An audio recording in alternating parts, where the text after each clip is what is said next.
नमस्कार दोस्तों, शिवा स्टूडियो में आप सभी का स्वागत है। दोस्तों, आज की कहानी है भीष्म पितामह के 5 चमत्कारी तीर। दोस्तों, इस चैनल को सब्सक्राइब नहीं किए हैं तो चैनल को सब्सक्राइब जरूर कर ले। तो चलिए कहानी की ओर बढ़ते हैं। यह बात उस समय की है जब कुरुक्षेत्र में कौरव और पांडव के बीच युद्ध चल रहा था।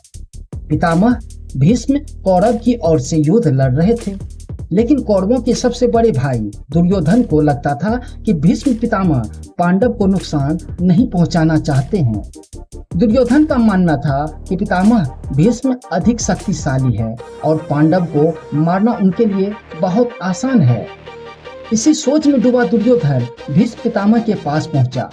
दुर्योधन ने पितामह से कहा कि आप पांडव को मारना नहीं चाहते हैं, इसलिए आप किसी शक्तिशाली हथियार का इस्तेमाल भी नहीं कर रहे हैं। दुर्योधन की बात सुनकर भीष्म पितामह बोले, अगर तुम्हें ऐसा लगता है तो मैं कल ही 5 पांडव को मार गिराऊंगा। मेरे पास 5 चमत्कारी तीर हैं, जिसका उपयोग करके मैं कल युद्ध करूंगा। भीष्म पितामह की बात सुनकर दुर्योधन बोल उठा कि मुझे आप पर भरोसा नहीं है, इसलिए आप ये 5 चमत्कारी तीर मुझे दे दीजिए, मैं इसे अपने कमरे में सुरक्षित रखूंगा। भीम ने वो 5 तीर दुर्योधन को दे दिया। दुर्योधन और कृष्ण इस बात का पता चला, उन्होंने अर्जुन को इस बात की जानकारी दी। अर्जुन यह सुनकर घबरा गया, सोचने लगे कि इस मुसीबत से कैसे बचा जाए। कृष्ण ने अर्जुन को याद दिलाया कि एक बार तुमने दुर्योधन को गंधवध से बचाया था। तब दुर्योधन ने तुम्हें कहा था कि इस असहाय के बदले तुम्हें भविष्य में मुझसे जो भी मांगना हो तुम मांग सकते हो।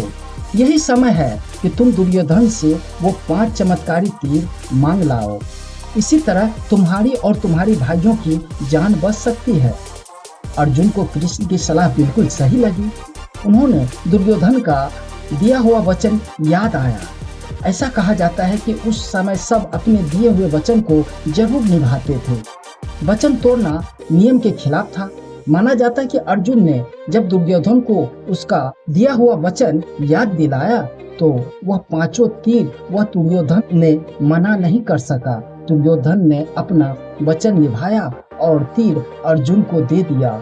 इस तरह कृष्ण ने अपने भक्त पांडव की रक्षा की। दोस्तों, ये कहानी पसंद आई हो चैनल को लाइक सब्सक्राइब जरूर कर ले।